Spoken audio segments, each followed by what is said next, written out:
Oi, professora. Eu tô falando isso aqui no começo do vídeo só pra explicar um negocinho aqui, rapidinho.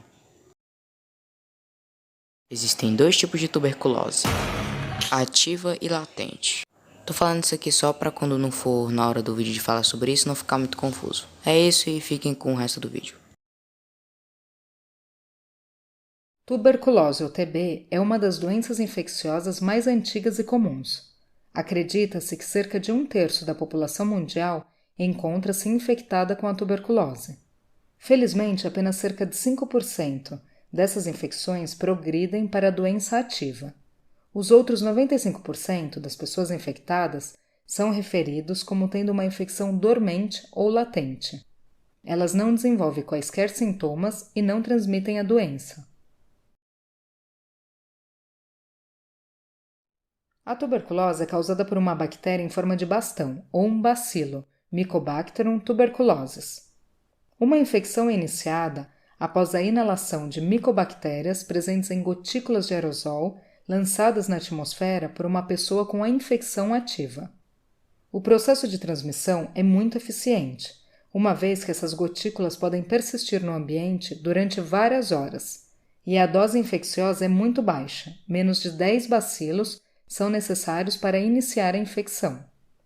Uma vez no pulmão, as bactérias enfrentam a primeira linha de defesa do corpo, os macrófagos alveolares. As bactérias são ingeridas pelos macrófagos, mas conseguem sobreviver dentro deles.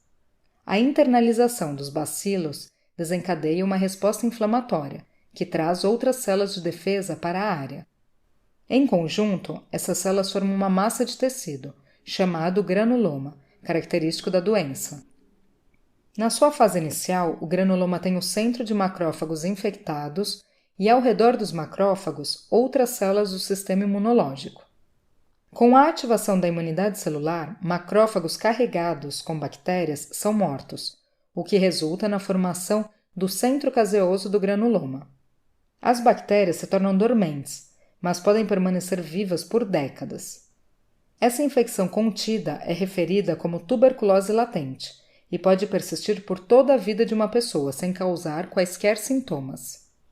A força da resposta imunitária do corpo determina se a infecção se mantém latente ou avança para a próxima fase.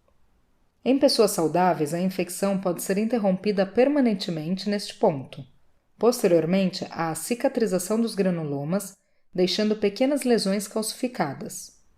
Por outro lado, se o sistema imunológico está comprometido por medicamentos imunossupressores, infecção por HIV, desnutrição, envelhecimento ou outros fatores, as bactérias podem ser reativadas, replicar, escapar a partir do granuloma e se espalhar para outras partes dos pulmões, causando a tuberculose pulmonar ativa.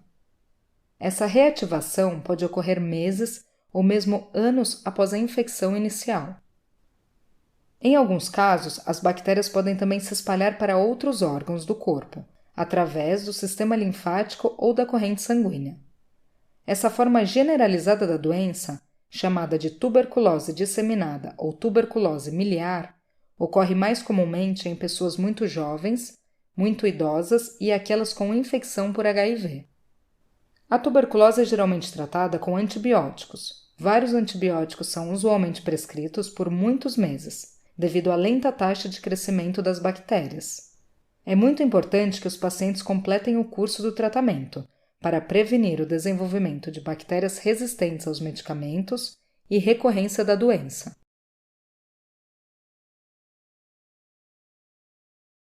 Tosse persistente por mais de 3 semanas.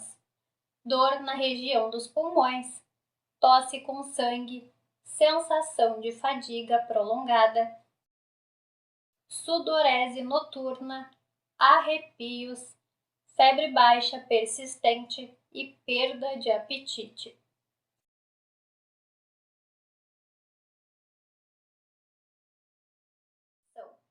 O fumo, trabalhar com pacientes que possuem a tuberculose, trabalhos em casas de repouso ou hospitais. Sistema imunológico debilitado ou comprometido pela presença de outras comorbidades, como por exemplo o HIV, diabetes e tratamento quimioterápico. Uso de medicamentos imunossupressoras, como após os transplantes, doença renal crônica e nutrição inadequada.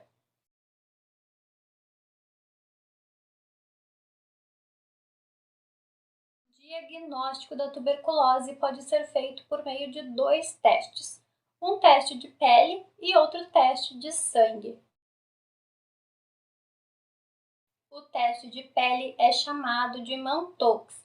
Nesse teste, um fluido é injetado na sua pele e após máximo 3 dias é observada a reação formada na pele. Caso seja uma reação com halo grande, o teste é positivo para tuberculose. Em caso de ausência de reação, o teste é negativo. Mas o teste Mantoux apresenta alguns problemas, como os falsos positivos, caso você tenha recebido a vacina BCG, a qual previne contra a tuberculose. Nesse caso, o exame dará positivo, em virtude dos anticorpos produzidos pela vacina, mas não porque você tenha doença ativa. Outro problema é no caso de infecções recentes, as quais podem resultar em testes negativos, quando o paciente, na realidade, encontra-se infectado. Assim, não se considera a sensibilidade do teste Mantoux como sendo alta, em virtude desses problemas com resultados falsos positivos e falsos negativos.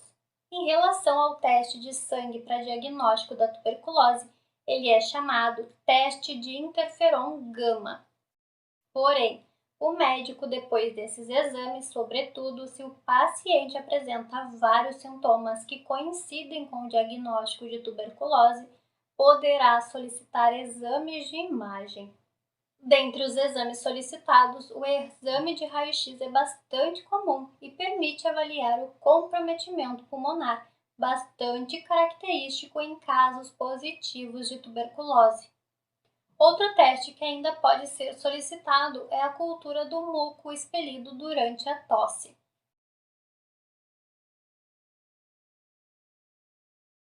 O tratamento depende do estado geral do paciente e se a tuberculose está ativa ou latente.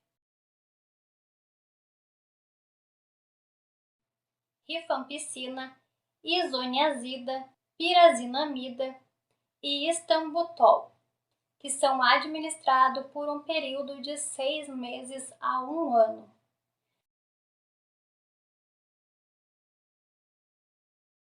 No caso de tuberculose latente, as medicações ajudam a bactéria a não se desenvolver e o paciente ficar mais doente.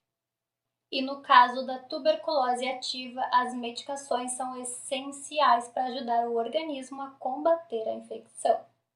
O grande problema é que muitos pacientes param de tomar as medicações assim que os sintomas melhoram, o que pode contribuir para a resistência bacteriana. Felizmente, todos os medicamentos para o tratamento da tuberculose são oferecidos gratuitamente.